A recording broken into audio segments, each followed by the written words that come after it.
Olá pessoal, tudo bem? Aqui é a Anuska e hoje a gente vai dar continuidade às nossas aulas de imunologia com um tema que é recorde de pedidos aqui no canal: sistema complemento.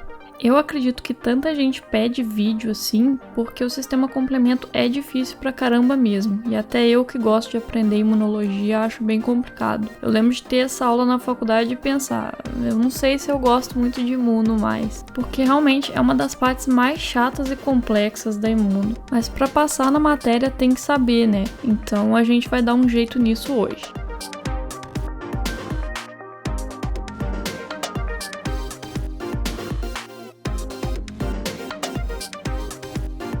Eu tentei fazer a aula de um jeito mais didático possível, mas infelizmente essa matéria tem muita decoreba, então boa parte do que eu vou falar você vai ter que memorizar, porque não tem muito macete, esquema ou coisa assim na parte do sistema complemento mesmo. Tem que decorar as letrinhas. Mas eu fiz umas animações bem legais, então acho que vai te ajudar a visualizar o que está acontecendo e também vai evitar que você durma ao longo do vídeo. Bom, então antes da gente partir para a parte difícil mesmo, vamos entender o que é o sistema complemento e qual que é a função dele. Para mim, essa é a parte mais importante da aula e é o que você vai ter que levar com você depois da imuno, quando você já for formado e já estiver exercendo sua profissão. Cascata de reação e nome complicado a gente acaba esquecendo. Eu mesma adorava imuno e estudei muito na época que fiz a matéria. E mesmo assim esqueci tudo depois de um tempo. Tive que revisar e aprender de novo várias coisas para fazer essa aula para vocês. Então vamos lá. O que é o sistema complemento? Bom, ele pode ser definido por um conjunto de 30 proteínas inativadas que circulam na nossa corrente sanguínea. Nesse caso aqui, diferente de outras coisas que a gente já discutiu, a gente não vai ter uma célula do sistema complemento, igual nós temos a célula da imunidade inata, ou as células da imunidade adaptativa, ou o linfócito B, que está relacionado aos anticorpos. A gente só tem as proteínas mesmo, que quando necessário vão ser ativadas e vão ser bastante úteis na resposta imune. A gente considera o sistema complemento parte da imunidade inata, porque ele não faz diferença entre o patógeno que a gente já tem memória contra ou o patógeno que a infecção está ocorrendo pela primeira vez. Ele ataca todo mundo igual, só que algumas vezes o sistema complemento vai ser dependente da reação antígeno-anticorpo. A cascata de reações só vai acontecer se tiver ocorrido essa reação. Anticorpos são obviamente parte da imunidade adaptativa, né? Então, apesar do complemento ser da imunidade inata, ele vai ser bastante dependente da imunidade adaptativa também. E o que o complemento faz? Bom, ele faz um monte de coisa e faz tudo até muito bem. Eu acho meio triste que ele seja chamado de sistema complemento, porque ele é tão importante quanto outras coisas que a gente tem na imunologia. Ele destrói células infectadas e patógenos, e eu já explico para vocês como que isso ocorre, além de produzir quimiocinas que potencializam muito a resposta imune e fazem uma opsonização potente, parecido com o que os anticorpos fazem. Eu gosto de pensar que, para quem não é de curso da área da saúde, todo mundo já ouviu falar de anticorpos, mas ninguém nunca ouviu falar de sistema complemento, raramente. E apesar dos anticorpos serem muito importantes e úteis para a medicina de uma forma geral, o sistema complemento também faz coisas parecidas e ainda ataca os patógenos, coisa que os anticorpos não fazem diretamente. Então eu acho que o sistema complemento merecia um pouquinho mais de crédito do que ele tem. E como que o complemento ataca o patógeno, já que ele não é uma célula para fagocitar e nem possui vesículas com enzimas destruidoras? Bom, o que ele faz basicamente são furinhos na membrana plasmática do patógeno, que fazem entrar água lá dentro e levam a lise osmótica. Esse furinho é o fim de todas as reações que a gente tem no sistema complemento e é chamado de MAC, complexo de ataque à membrana. Nas reações para fazer o MAC, algumas proteínas são clivadas e uma parte dela não participa diretamente na formação do MAC. São meio que descartadas, digamos assim. Mas essas proteínas que saem vão fazer outras coisas, como opsonizar o patógeno e também ajudar na fagocitose, ou mesmo chamar um monte de célula do sistema imune para dar conta da situação. Então eu gosto de dizer que as proteínas do sistema complemento são como bananas.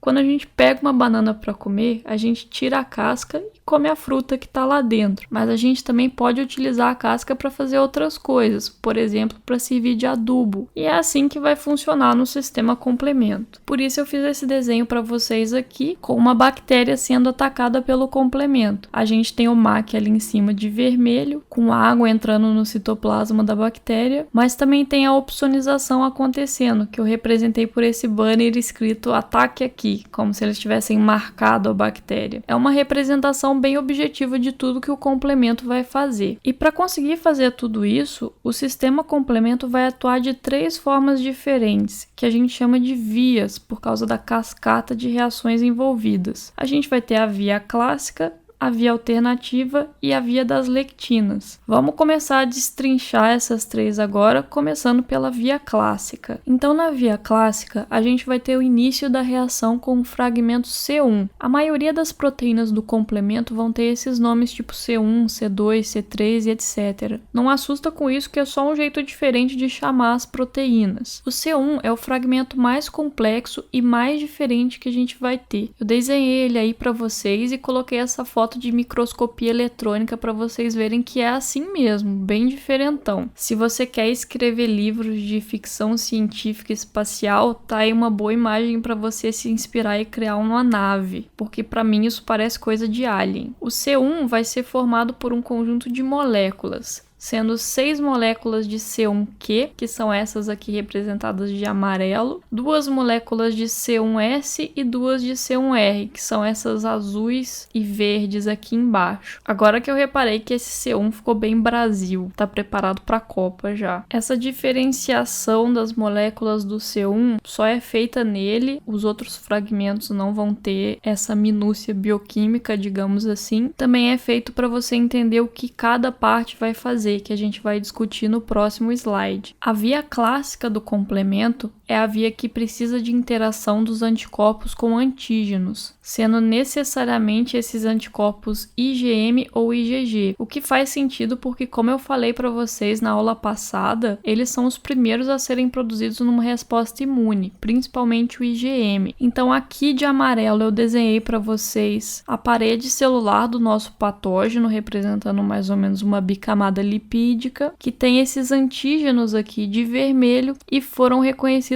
por essas 2 IgMs aqui. O C1 vai se ligar nas IgMs desse jeito mesmo que está ilustrado aqui, com a parte C1Q, que é a amarela, lembra que 6 moléculas de C1Q, se conectando à fração constante dos anticorpos. Quando isso ocorre, aquelas partes C1R e C1S, que são as bolinhas coloridas aqui dentro de verde e azul, são ativadas e viram uma máquina de clivar proteínas, que é o que vai dar início à nossa cascata de reações. Mais especificamente, o C1 vira uma máquina de clivar C2 e C4, que são outras proteínas do sistema complemento, e vão estar lá no plasma e aparecer para a gente aqui agora. Então o C2 entra em contato com o C1, vai ser clivado em 2 partes, C2b e C2a. A mesma coisa vai acontecer com o C4, vai entrar em contato e ser clivado em C4b e C4a. Praticamente todas as reações do sistema complemento vão ocorrer assim, cortando os fragmentos em 2 pedaços que vão ser sempre chamados de A e B, dependendo da proteína. Por exemplo, se a gente tem C2, a gente tem C2A e C2b. Geralmente, os fragmentos A voltam para a corrente sanguínea, enquanto os fragmentos B permanecem na membrana. Mas nesse início aqui a gente tem uma diferença, tem uma pequena exceção a essa regra. Quem volta para a corrente sanguínea vai ser o C4A e o C2b, não o C2A, enquanto o C4b e o C2A vão se juntar e ficar juntinhos ali na membrana plasmática da célula. Essa junção do C4b com o C2A forma o que a gente chama de C3 convertase, que é isso mesmo que você está pensando, é uma máquina de converter C3, outra proteína do sistema complemento. Então a gente tem a C3 aparecendo aqui em cima e pela C3 convertase, que é o C4b-C2A, ela vai ser convertida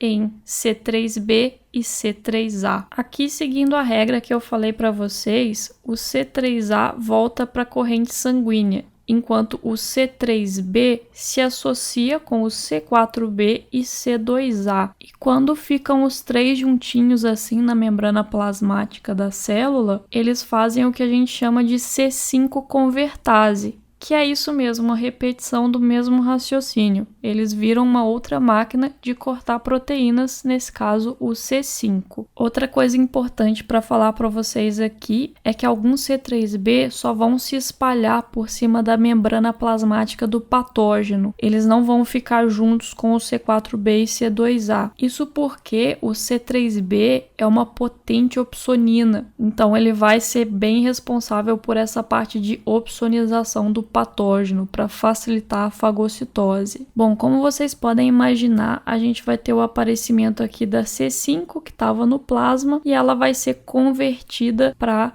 C5a e C5b. Mais uma vez, a C5a vai voltar para o plasma, enquanto a C5b fica na membrana plasmática, mas ela não se associa à C5 convertase, que é o C4b, C2a, C3b. A função do C5b vai ser chamar outras proteínas para aí sim começar a formar o MAC. Ele vai atrair o C6, C7, C8 e vários fragmentos de C9, que vão formar no final um tubinho. E aí você que está esperto, prestando bastante atenção na aula, vê que com esse tubinho a gente finalmente, depois de tantos passos, consegue formar o MAC. E com ele pronto, começa a lise osmótica dos patógenos. Você deve estar se perguntando que eu falei que no sistema complemento a gente não joga nada fora, que tudo é como se fosse uma banana, que a gente come a fruta, mas pode aproveitar a casca. O que a gente faz com o C3A e C5A que voltaram para o plasma? Bom, o C3A vai ser uma importante anafilotoxina, que é uma substância que atrai mastócitos e basófilos para o local para fazer eles liberarem histamina. A histamina por si só vai provocar uma grande vasodilatação e vai fazer com que mais células consigam chegar no local da inflamação, além de facilitar outras coisas que a gente já discutiu, como diapedese na aula de inflamação. O C5A também vai ser uma anafilotoxina e vai provocar quimiotaxia também, que é a atração de mais células do sistema imune para esse local. Então, apesar de eles não participarem diretamente na produção do MAC, eles vão ser bastante importantes para essa reação acontecer. E um dado importante para você saber é que o C5A é a anafilotoxina mais potente do sistema complemento e uma das mais potentes que a gente tem no nosso corpo. Vamos fazer uma pequena pausa na aula. Depois de todo esse raciocínio, vamos falar de coisa boa. Vamos falar sobre a nova TechPix. Tô brincando, mentira. Ficar usando meme de 40 anos atrás aqui não dá. A gente vai falar um pouquinho sobre o jaleco, que eu já comentei com vocês no último vídeo, mas eu vou reforçar a mensagem aqui. Se você ainda não conhece, o Jaleco é uma plataforma de aulas incríveis, com conteúdo para o pessoal do ciclo básico até o internato no curso de medicina. Sempre que você tá com dificuldade numa matéria, vai poder contar com ele, porque lá vai ter aula com um monte de temas diferentes e vários professores bem preparados para discutir o assunto. Além das aulas, vai ter um monte de questão comentada e você vai poder fazer simulado com os temas que você quiser, para ter certeza que está bem preparado para enfrentar uma prova. Eu e o Augusto, como vocês já sabem, estamos fazendo aula com eles. O Augusto está continuando as nossas aulas de farmacologia lá e eu comecei uma série de microbiologia. Muita gente me perguntou como que o Jaleco funciona. Ele funciona basicamente como Netflix. Você paga uma mensalidade e tem acesso a todo o conteúdo da plataforma. Se você decidir se inscrever, você pode usar o nosso cupom TMJaleco18, tudo maiúsculo, para ganhar 10% de desconto. E se você não tem certeza se vai querer participar, você pode ir no site deles, que é med.jaleco.com.br, que está aqui para vocês escrito, e usar a plataforma de graça por 24 horas e ver se você gosta, se você quer fazer mesmo, porque eu acho que vale a pena fazer esse test drive aí. Mas certamente se você usar, você vai se apaixonar assim como a gente e vai querer fazer parte também. Bom, voltando à nossa aula, a gente vai falar agora da via alternativa do complemento. A via alternativa, diferente da via clássica, vai ocorrer na ausência de interação de antígeno-anticorpo. E o que acontece nessa via? Bom, primeiro que a gente não vai ter a participação do C1, a gente já vai começar direto com o C3. O C3, ele naturalmente vai ser clivado na circulação, sem precisar de toda aquela interação que a gente teve na via clássica sempre. Quando ele é clivado, mas não tem necessidade de ser usado, porque não está tendo nenhum processo inflamatório ali, ele sofre hidrólise e é rapidamente destruído. Mas quando a gente tem a presença de um patógeno na região, por exemplo, uma bactéria, a gente vai ter a ligação do C3 com o fator B, que também é uma substância do sistema complemento que vai se ligar na superfície dessa bactéria. Então a gente tem aqui o C3 se convertendo naturalmente em C3b e C3a, ele faz isso naturalmente sem precisar de ninguém. O C3a vai sair fora, assim como a gente tinha na via clássica, e o C3b vai se associar ao fator B, que eu falei para vocês, que é uma proteína do plasma e vai estar lá em cima da bactéria presente. O fator B, então, vai ser clivado por uma outra proteína plasmática que a gente vai ter, que vai ser chamada de fator D. Ele é clivado em BB, Bzão Bzinho, e BA, Bzão Azinho. E é o que eu vou mostrar para vocês agora. A gente tem o fator D surgindo lá do plasma e ele vai chegar em cima do fator B e vai clivar ele em BB e BA, que eu nem desenhei aqui para vocês porque vai ser uma proteína desprezada, ela vai voltar para o plasma. O C3b-BB é a C3 convertase da via alternativa, então vai ser igual aquela C3 convertase da via clássica, só que de uma outra maneira mais diferente. Então ele vai conseguir começar a converter C3 de uma forma mais eficiente do que a C3 mesma se convertendo sozinha. E quando a gente tem a associação de outro C3b aqui, a gente vai formar a C5 convertase da via alternativa, que tem esse nome horroroso C3b, BB, C3b. E aí a gente consegue converter a C5 e dar continuação às nossas reações, que vão ser iguais à da via clássica. A diferença é essa mesmo, no início, que começa com essa divisão aí automática da C3. Na via das lectinas, a coisa ainda vai ser mais parecida com a via clássica. Ela vai ser iniciada pela ligação da lectina ligadora de manose, que também é uma proteína do sistema complemento, em cima da própria manose, que é um açúcar que se encontra na superfície de fungos e bactérias. Ele é um daqueles padrões associados a patógenos que a gente tem. Eu já falei para vocês, se não me engano, na primeira ou segunda aula de imunologia. Então, assim que ele reconhece essa manose, vai ter a ligação dessa proteína lectina ligadora de manose aí na própria manose. Repare que essa proteína ela é bem parecida com o C1 e ela vai agir exatamente como ele. Assim que ela liga na manose, ela cliva C2, C4 e aí a gente tem uma reação igualzinha à da via clássica do complemento. Repare também que na via das lectinas a gente também não precisa da interação antígeno-anticorpo, então é só na via clássica mesmo. Bom, pessoal, é isso que eu tinha para falar para vocês hoje. Se você chegou aqui sem dormir, tá de parabéns, porque essa matéria realmente é complicada mesmo. Eu espero que as animações e o jeito que eu expliquei tenha facilitado alguma coisa para vocês, porque eu sei que é bastante difícil compreender isso, principalmente quando a gente está aprendendo pela primeira vez. Não esquece de se inscrever no canal, dá um joinha aí no vídeo se você gostou, deixa um comentário fazendo alguma crítica ou algum elogio se você tiver interesse, para dar um feedback pra gente, a gente saber se tá fazendo tudo certinho ou não. E é isso, bom estudo para todo mundo, boas provas aí para quem tá fazendo prova e até o próximo vídeo.